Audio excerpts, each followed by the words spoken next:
Nabi pernah sampaikan kepada sahabat, Rojana min jihadil asghar ila jihadil akbar, wahai sahabat, kita pulang daripada perang kecil menuju perang besar. Sahabat bertanya, ya Rasulullah, apakah ada perang yang lebih besar daripada ini? Maka kata para sahabat, ada. Apa itu adalah? Jihadun nafsi, memerangi hawa nafsu. Jadi kalau kita keluar ini, yang ikut kita ini setan, hawa nafsu, kebiasaan buruk. Kita keluar, setan, hawa nafsu, kebiasaan buruk. Setan kalah dengan dakwah. Nah, kemudian hawa nafsu kalah dengan musyawarah. Dan di dalam usaha dakwah ini ada nafsu yang tersembunyi. Maka ingin begini, maka kita diletakkan di dalam musyawarah. Yang ketiga, kebiasaan buruk kita ini banyak santai-santai apa. Maka dengan menghidupkan sunnah Nabi Sallallahu Alaihi Wasallam. Jadi bahwa kelalaian kita waktu di makomi, kalau kita keluar ini, duduknya, berbaringnya, tidurannya, ini semuanya jadi ibadah. Bahkan itu ada di dalam penjelasan, satu orang yang mana di malam hari dia tidak niat melaksanakan puasa wajib itu kan niatna kudu mabit kudu meting niatna. Jadi lamun peuting teu niat, sore teu niat, teu kapeutingan niatna, pagi niatnya siang, maka tidak jadi puasana wajib, tetapi wajib ngeker itu wajib nahan lapar, tetapi puasa tetap dikodok gitu. Nah, bagi orang yang wajib ngeker, walaupun dia tidak puasa wajib ngeker. Bagi orang yang wajib ngeker, dia nggak boleh mentang-mentang bahwa saya nggak puasa, makan aja seenaknya, nggak bisa. Dia makan, minum, walaupun dia tidak puasa, setiap tegukannya itu adalah dosa. Kalau dia makan, setiap suapannya dosa. Jadi ada nilai ibadah. Nahan laparnya ibadah, walaupun puasanya tidak jadi. Begitu. Nah, bagaimana orang yang tidak puasa saja, nahan laparnya saja, ngekernya saja, jadi ibadah, bahkan setiap suapnya merupakan dosa. Nah, bagaimana orang berpuasa? Begitu juga kita keluarnya Allah Subhanahu wa taala. Setiap napas kita, duduk kita, berjalan kita akan jadi asbab hidayah. La khaira fi katsiri min najwahum illa man amara bi shadaqatin aw ma'rufin aw islahim bainan nas. Tidak ada bisikan di antara sekian banyak manusia illa man amara bi shadaqatin, kecuali orang menyuruh berbuat sedekah, aw ma'rufin, ataupun menyuruh berbuat baik, aw islahim bainan nas, ataupun membereskan sengketa manusia. Duduknya, berjalannya, bahkan Ashabul Kahfi tidurnya saja satu negara dirubah oleh Allah Subhanahu wa taala. Jadi keluar ini Masya Allah. Dan untuk supaya amal kita jadi ibadah, maka selama 24 jam hidupkan sunnah Nabi Sallallahu Alaihi Wasallam. Tidurnya cara Nabi, makannya pun juga cara Nabi. Kalau kita lihat di dalam kitab Tarikh bahwa kekalahan perang Uhud ini adalah orang-orang lama. Kekalahan perang Uhud ini adalah orang-orang lama, yang mana Nabi memerintahkan kepada satu pasukan rombongan di atas gunung, dia tidak boleh turun sebelum datang perintah. Maka peperangan sudah kelihatan, orang kafir terdesak, dia mundur, sudah mulai berebut ghanimah. Yang di atas ini mereka ida pasil tu mulai cekcok, wa tanajatu perebutan, wa asaitumur rasul, dan meninggalkan sunnah Nabi. Minkum mayuri itu dunia, di antara mereka ada menginginkan dunia, ghanimah, diharap terus perebut ghanimah. Dan belum ada perintah, kata Nabi dulu jangan dulu turun sebelum ada perintah. Dia malah turun, meninggalkan sunnah Nabi, sunnah Nabi. Pas dia turun ke bawah, maka hadirin ya kalau salah, orang kafir yang waktu itu dipimpin oleh Mu'adz bin Jabal, dipimpin oleh Khalid bin Walid sebagai panglima, dia masih kafir, melihat rombongan pemanah di atas gunung, akhirnya dia naik ke atas, dan ajibnya rombongan pemanah itu panah-panahnya tidak dibawa, tinggal dibalikan lagi, begitu. Maka ini kekalahan peperangan Uhud. Begitu juga Allah SWT, bahwa keluar gitu yang Allah SWT ini sunnah ini. Jadi nafsu akan kalah dengan musyawarah, kemudian juga kebiasaan buruk dengan menghidupkan sunnah, setan akan kalah dengan dakwah. Anak keluarga, pekerjaan ditinggalkan. Nah, kita sekarang balik ke Magomi, dihadapkan dengan anak, dihadapkan dengan kesibukan, dihadapkan dengan pekerjaan. Innama amwalukum wa auladukum fitnah. Sesungguhnya anak kamu, harta kamu itu menjadi fitnah. Pemahaman fitnah itu bagaimana? Kalau toh itu anak, kalau toh itu harta kita, menjadikan penghalang sehingga kita tidak bisa melaksanakan perintah Allah Subhanahu wa taala.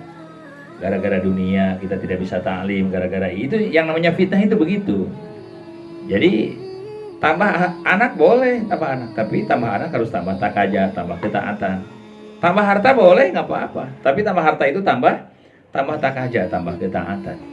Nah, rumah tadinya kecil, sekarang besar, boleh, bagus. Amalnya pun juga ada, bisa untuk menerima Jumaah. Nah, kemudian kita tidak punya kendaraan, sekarang punya kendaraan. Diniatkan untuk agama. Nah, diniatkan untuk agama. Untuk jemaah. Karena Nabi sampaikan di dalam kitab Bukhari ada kategori jelek, salah sun pisarin. 3 termasuk kategori jelek. Sarun fil bait, jeleknya rumah. Sarun fil nisa, jeleknya wanita. Sarun fil markab, jeleknya kendaraan. Jeleknya rumah itu bagaimana? Sebagian ulama, rumah yang tidak punya pekarangan sehingga tidak ada udara masuk, itu jeleknya rumah. Tetapi sebagian ulama menjelaskan jeleknya rumah itu adalah rumah yang tidak dipakai untuk agama, rumah yang tidak pernah kedatangan tamu. Nah, itu jeleknya rumah. Nah, maka takaja sekarang ini jemaah, takaja menghadirkan jemaah ini adalah bukan hajat jemaah. Jadi hajat yang punya rumah ingin kedatangan tamu, mahalah rumah. Jadi yang berhajat anu butuh semah teh urang, lain semah butuh rumah, bukan itu. Sehingga kalau datang jemaah susah nyari rumah karena kita tidak berhajat, ente ngerasa butuh. Bahwa semah datangnya membawa rahmat, pulangnya membawa dosa. Bahkan kalau tamu datang disuguhi, dikenyangin, minta doanya boleh. Oh, saya mau minta doa, mau haji, mau umroh, mau ke negeri jauh, boleh, nggak apa-apa. Dateng enta ngadoa ge, ari geus diseubuhan mah mesti ngadoakeun. Ayeuna mah urang lamun nganyang ka batur disuguhan. Apa sih sumbangsih kita setelah diikram sama mereka? Pasti dina hati urang teh ngagereun teh si Allah. Kabulkan keinginannya, hajatnya. Kan pasti gitu, kemudian orang teh mere finansial nggak ada, ya kan begitu. Iya mah orangnya, nah begitu juga masakan orang lain kalau datang ke kita. Iya mah datang saya mah cuek we, hare-hare we. Ari pangabutuh ka saya mah minta doanya, insya Allah teh jemaah oge pasti dina bibire unggul teu parat kana tenggorokan. Komo nepi kana hate mah, Allah ge ijid deh ka jelema model gitu. Allah tidak suka, Allah marah begitu. Nah, maka ini termasuk. Jadi masturut ini adalah apa? Jemaah itu adalah untuk datang ke rumah kita ini hajat yang punya rumah. Anu hayang nu boga imah. Jadi lain hajat jemaah datang, lain jemaah kudu neangan rumah. Justru setiap rumah berhajat, marebutkeun jemaah. Begitu, itu pahamnya begitu. Rumah yang tidak dipakai untuk agama, tidak pernah kedatangan tamu, Nabi sampaikan sarun fil bait, itu seburuk-buruknya rumah. Najan rumahnya bagus, rumahnya bertingkat, habis miliar masakan, itu seburuk-buruknya sarun fil bait, rumah yang sangat buruk sekali. Dan termasuk itu ngajakatan imah lah, ngajakatan imah. Imam Syafi'i pernah bertanya kepada satu pengembala. Katanya si pengembala ditanya, siapa yang wajib zakat? Dia katakan, pendapat Tuhan, pendapat saya, katanya. Ya pendapat kamu lah, si pengembala kambing ditanya begitu. Bukan pendapat saya, kalau pendapat saya nggak usah tanya kamu. Si pengembala kambing. Yang wajib zakat itu orang kaya, orang miskin. Orang kaya, orang miskin lah. Orang miskin juga wajib zakat. Iya. Zakat ini adalah untuk mensucikan harta. Apakah orang miskin itu selamat hartanya suci? Orang miskin yang penghasilannya 50.000, 20.000, apakah dianggap suci? Dianggap bersih? Kalau dia tidak dikeluarkan zakatnya, sodakohnya, bisa dipahami? Satu orang misalnya, ada keramaian, hanya beli rapia aja, pasang rapia, motor yang masuk, bayar sama dia. Oh, yang punya emang tanah siapa? Tapi duitnya sama dia, hanya modal rapia saja. Dapat keuntungan 1.000, wajib harus dikeluarkan untuk mensucikan harta itu. Kalau berbicara sahih ya, modal rapia bisa dapat duit 500.000. Kalau berbicara zakat tidak nisab zakat, tapi harus dikeluarkan untuk bersucikan harta. Dikeluarkan sedekahnya. Nah begitu juga kita bangun rumah. Untuk mensucikannya bagaimana? Ya jadi kafaratan lah dari matamu. Imah-imah nu dibangun kurang juga. Ya kadang-kadang ada harta yang anu nggak jelasnya. Kalau toh ada harta yang anu samar-samar, nah ragu-ragunya dengan itu akan menjadikan kafarah. Jadi zakat itu bukan hanya orang kaya, Tuhan. Orang miskin pun juga penghasilan begitu juga dia tetap harus zakatnya juga walaupun itu bahasanya mungkin kalau zakat harus nisab ya sodakoh lah. Nah sodakohnya. Nah yang ketiga ada sarun bil markab, jeleknya kendaraan. Jeleknya kendaraan itu adalah kendaraan yang tidak digunakan untuk agama. Maka hadirin jemaah Allah Subhanahu wa taala, maka kita kembali ke makom kita ini adalah untuk menghidupkan amal yang kita dibuat waktu kita keluar, dipulang di makomi. Kemudian sudah dimudakarohkan, kalau targetnya sudah dimudakarohkan, abidah, daiyah, alimah, wadimah, murabiyah sudah dimudakarohkan berulang-ulang kali. Makomi masturat ini ada dua, juga sudah dimudakarohkan, yaitu makomi talim mahalah dan talim halakoh. Untuk talim halakoh ini sekarang persyaratannya ketat sekali, 2-10 hari ataupun 2-10 hari persyaratannya, ataupun 1-10 hari 3 hari. Itu persyaratan sekarang untuk talim mahalah. Kemudian hadirin yang kalau sebentar Mas Suratjan pun juga harus tahu makominya rijal, suaminya talimnya kapan, musyawarahnya kapan, kemudian UMM-nya kapan, jaulah satunya kapan, jaulah duanya kapan, hadir markasnya kapan, musyawarah lakohnya kapan, harus tahu. Oh suami saya teh talimna pagi, musyawarahna pagi, UMM-na pada asar harian, terus deh jaulah satuna poe ahad, jaulah duana poe rebo, itu contoh. Harus tahu kita suami kita itu kapan jaulah satunya, kapan jaulah duanya. Kemudian suami saya itu harus ke markas sebelum Selasa musyawarah. Kemudian apalagi suaminya hadir malam Sabtu Jari, hadir malam markas begitu. Jadi kita harus tahu program kita, program rijal dan masturat. Kemudian hadirin jemaah yang dimuliakan Allah Subhanahu wa taala, bahwa bagaimana kita pulang masturat ke rumah ini adalah untuk jadi pertama untuk abidah. Para ulama menyampaikan tanda wanita ahli ibadah ini makalah sanggup menyelesaikan masalah dengan sholat.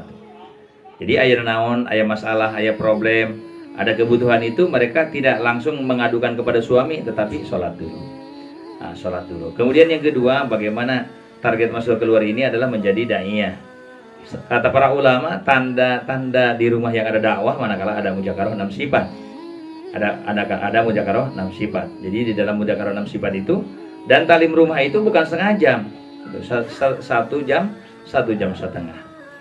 Termasuk talim masjid juga rijal itu adalah minimalnya setengah jam, maksimalnya harus 1 jam setengah. Begitu. Ini talim rijalnya. Masturat pun juga sama, talimnya 1 jam setengah. Setengah jamnya untuk halaqah tajwid, makharijul huruf, setengah jamnya untuk kitabi, setengah jamnya untuk 6 sifat dan musyawarah. Kemudian taskil dan kemudian musyawarah pembagian tugas. Kemudian kalau suasana dakwah hidup, nanti ada orang datang nawarkeun baskom, nawarkeun blender, nawarkeun kompor, nitah dianyuk, dikiridit. Maka pas dia datang langsung ditanya dari mana. Oh dari sini, alhamdulillah Allah ketemukan kita. Ini bukan secara kebetulan tetapi kehendak Allah Subhanahu wa taala. Allah Subhanahu wa taala hantarkan kita ke dunia untuk usaha. Usaha ada dua, ada usaha dunia, ada usaha agama. Usaha dunia semacam si ibu, si eteh ini dagang kompor ini, itu adalah hanya untuk kebutuhan di dunia sementara waktu. selama kita hidup, tetapi ada yang perkara yang lebih penting untuk bekal kita di akhirat, perkara ibadah terus. Jadi mulai kesempatan ngomong, nawarkan barang teh. Hari kitu mah teu aya suasana dakwah, pas datang nu nawarkeun barang-barang teh ngaberteme kasihir. Kitunya komo bari nu ngomong lagi geus latihan. Batur ge latihan heula eta teh ngomong teh. Gitu, capetan ngomong lagi. Aya sihiran, tahu sihir. Innalil bayan la sihra bayan, itu ada sihirnya. Ada penduduk anak kuatin ngahuleng nawarkeun mas. Kompor boga, ditawaran kudu 1,5 juta, nganyuk blender masya. Gitu. Jadi kalau tidak dakwah pasti ke dakwah gitu. Jadi aneh nanti hayang, padahal di mana ge aya kompor, aya blender, aya masih hayang. Begitu. Itu akibat tidak dakwah. Maka tapi kalau kita dakwah, setiap tamu yang datang kesempatan. Dia nawarkan ini, langsung aja tangkap, duduk kasih minum, masya alhamdulillah. Kalau wanita ya tidak hadapi, kalau laki-laki jangan. Oh, tidak ada, bapaknya tidak ada, gitu aja sudah, tutup pintunya. Gitu. Tutup pintunya. Dan suaranya juga wanita itu kalau dengan laki-laki bukan mahram harus tegas gitu, kayak jutek gitu. Tidak ada, bapaknya nggak ada, udah jangan, oh silakan, begitu. Nah jadi kalau wanita ya boleh dipersilahkan. Dan itu pun juga kalau rumahnya rumah suaminya, izin sama suaminya, boleh nggak kalau ada tamu. Tapi kalau misalkan rumah suaminya, kalau suaminya tidak boleh, nggak boleh, walaupun wanita. Kecuali kalau rumah istrinya sendiri. Nah, rumah istrinya boleh. Kalau rumah suaminya harus izin suami. Nah, kalau rumah suaminya harus izin suami. Kalau rumah istrinya boleh. Itu. Hatta masakan ibunya sendiri, kalau rumah suami itu harus izin. Menang teh ibu saya ngenong di dia. Temenang nggak boleh. Tetapi kalau masakan rumah istrinya, suaminya tidak ada hak untuk melarang, nggak apa-apa gitu. Itu aturannya semacam itu. Sekarang tamu, iya mah rumah tepung kaya, masakan hasil kerjasama. Tapi kalau tamu wanita bawa barang, boleh aja lah, nggak apa-apa, ada toleransi, tetapi harus dakwah. Harus didakwahi begitu. Aturannya pas datang langsung. Alhamdulillah tadi kata-katanya semacam itu kurang lebihnya. Mau ulah kapihalan ngomong lah bukan apa. Langsung taskil. Dia punya suami belum? Kalau belum punya suami harus punya suami. Cepat nikah misalkan. Gitu taskil. Cepat nikah, yang nanti yang kerjanya suaminya. Wanita itu hanya di rumah saja. Wah, itu aja. Tong elehan ngomong gitu. Di wanita di rumah saja. Tugas wanita itu hanya di wadak, hanya ngurus budak, hanya itu aja gitu. Bukan bapak raksa kerja begini, bukan kayak gitu, udah gitu. Nah, kemudian dari mana? Dari Cicurug. Oh, di sana juga ada teman-teman kita dikenalkan. Coba datangi bulan supaya dia merapat. Kalau dia orang Kalapanunggal ke Kalapanunggal begitu. Nah, jadi itu hidup suasana dakwah. Kemudian bagaimana di rumah kita ini ada suasana ta'lim. Kita hidupkan ta'lim di rumah kita. Siti Aisyah radhiyallahu anha berkeluar dengan Nabi sallallahu alaihi wasallam selama 9 tahun. Maka selama 9 tahun ini Siti Aisyah sanggup meriwayatkan hadis 2223 hadis. Jadi taklim tiap hari itu, sekarang taklimnya contohnya istrinya taklim. Kalau taklim lagi keluar itu tidak digalakkan untuk baca ayat dan hadis. Sabab pijengkeleun eta mah si bapak teh atau si ibu teh ieu mah si eta teh raoseun eureuna maca hadis teh. Aya pun gitu, aya nu rawaseun teh keur majuna, aya keur dibacana. Ieu mah geunah teh maca ayat yang hadis geunah teh keur eureuna. Da macana tidak direct dog. Mana idhar, mana idgham, mana iklab tidak tahu begitu. Nah, tetapi kalau di rumah boleh. Kalau di rumah misalkan baca najan baca anak calapang celepeung, baca anak tita tarajong, nggak apa-apa. Dengarkan ke suamina. Suamina oke boleh baca, istrinya dengarkan, begitu. Nah, begitu nanti. Jadi di rumah itu boleh baca hadisnya, baca ayatnya sambil belajar, kemudian baca artinya 2 balik, 3 balik, dilenyapkeun dina talim, dilenyapkeun sehingga engke dina mujakarah 6 sifat hadisna teh eta wae. Ieu mah nepi ka ladeg hadis 6 sifat eta we. Gitu. Padahal padilah amal itu kan tebal gitu. Maka sebaiknya apa yang kita taklim tadi dibaca, maka disampaikan di mujakarah 6 sifat. Kemudian kalau salah bagaimana kita murabi, mengurus anak. Tidak ada pemberian yang lebih baik bagi orang tua kepada anaknya kecuali tata kerama, sopan santun. Para masyayikh kalau lagi duduk, guru-guru, para ulama kalau lagi duduk, lagi ngobrol, lagi santai, ada perhatian kepada anaknya. Anaknya gimana? Udah sholat belum? Walau dia lagi ngopi, lagi minum teh, anaknya tanya, ini sholat atau belum? Ngaji atau belum? Tanya. Oh, jadwal ngaji ini tiap waktu, atau jadwal ngajinya pagi, sore. Walaupun di rumah nggak apa-apa gitu, di rumah. Nah, kalau ngajinya misalkan di luar juga diantarkan begitu. Jadi bagaimana kita ada perhatian kepada anak-anak kita juga. Nah, kemudian karena ini merupakan amanah daripada Allah Subhanahu wa taala. Kemudian yang kelimanya, bagaimana setiap kita pulang ke makom ini menjadi khodimah, melayani khidmat kepada suami. Jadi terus termasuk pemahaman khodimah ini adalah mendorong suami keluarnya Allah Subhanahu wa taala ini adalah termasuk khidmat yang sebenarnya. Karena orang yang sering berpisah di dunia, maka nanti mereka akan disatukan oleh Allah di akhirat. Itu hakikat khidmat, hakikat khodimah yang sebenarnya.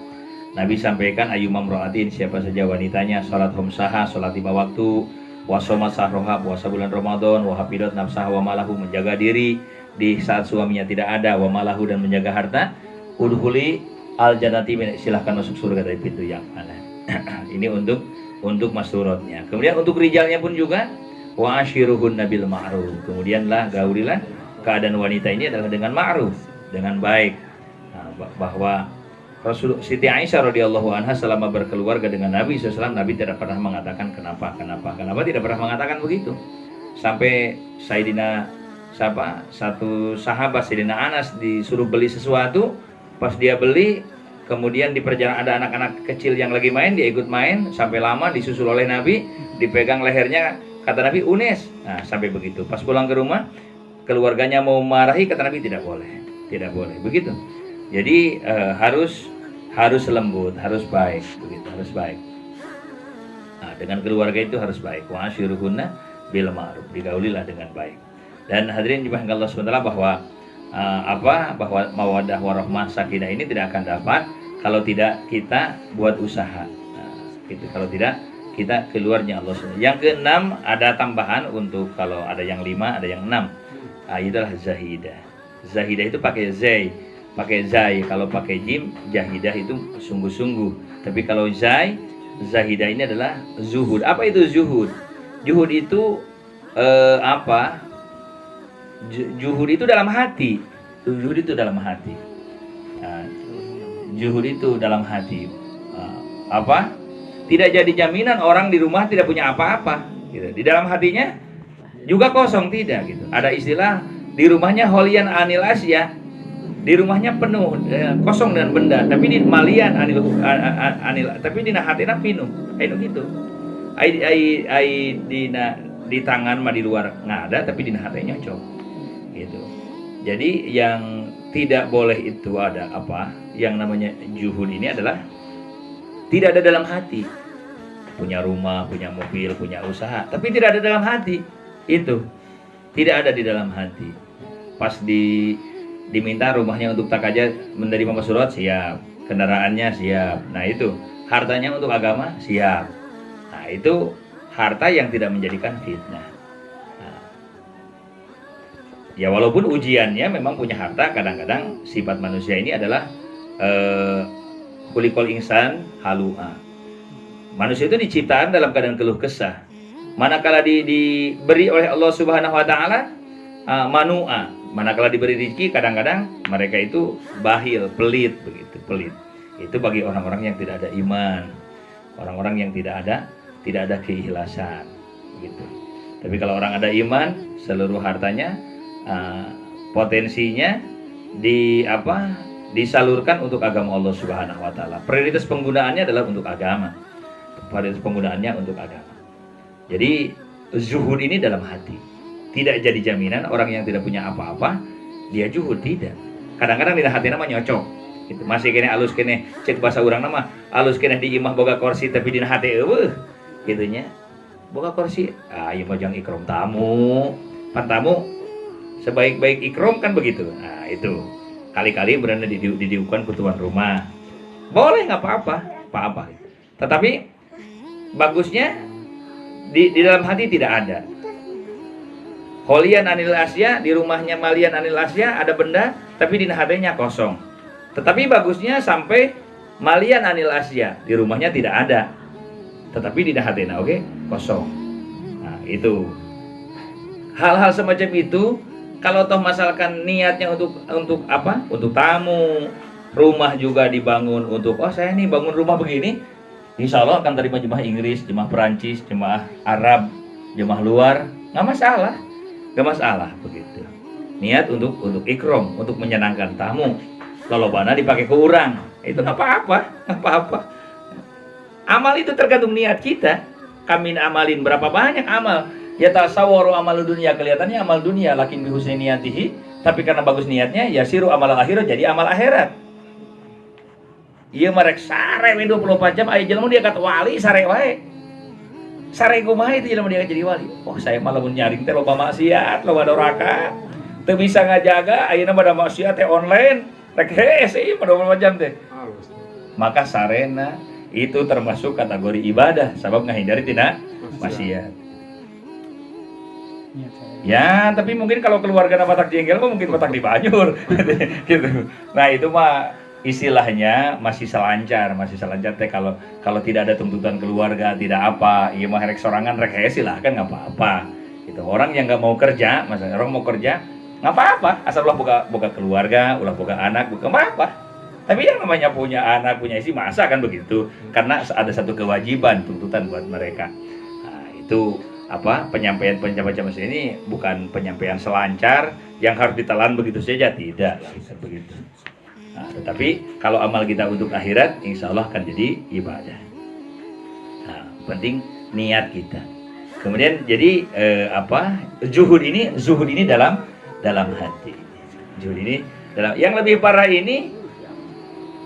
parah ini adalah di dunianya tidak ada, di hati nyocok. Nah itu yang lebih parah. Nah, maka hadirin kalau setelah untuk mengeluarkan dunia di dalam hati ini adalah bukan perkara yang mudah. Nah, jadi harus dilatih, harus ditarbiyah. Kemudian juga kita pulang ke rumah juga jaga amal-amal intirodi kita, jaga baca Quran, jaga zikir pagi petang, jaga tahajud. Kemudian jaga zikir-zikir yang diajarkan oleh Nabi, zikir-zikir singkat tapi usinya padat begitu. Nabi keluar rumah meninggalkan istrinya, ngesiap-siap standby di tempat sholat, pas pulang masih di tempat sujudnya. Wahai istriku, berapa lama kamu duduk di sini? Dari tadi ya Rasulullah. Maukah aku ajarkan satu perkara 4 kalimat yang lebih baik daripada itu? Apa ya Rasulullah? Subhanallah wa bihamdihi ada halqihi wa nafsi wa janatarsi wa midada kalimatihi. Sekali dibaca teh pindah bumi binu langit. Masuci engkau ya Allah, salobana makhluk Gusti wa ridwan nafsihi. Sabing bilang karidwan Gusti wa zinatarsihi sadiman beratna Gusti aras Allah wa midada kalimah Gusti. Kalimah Allah.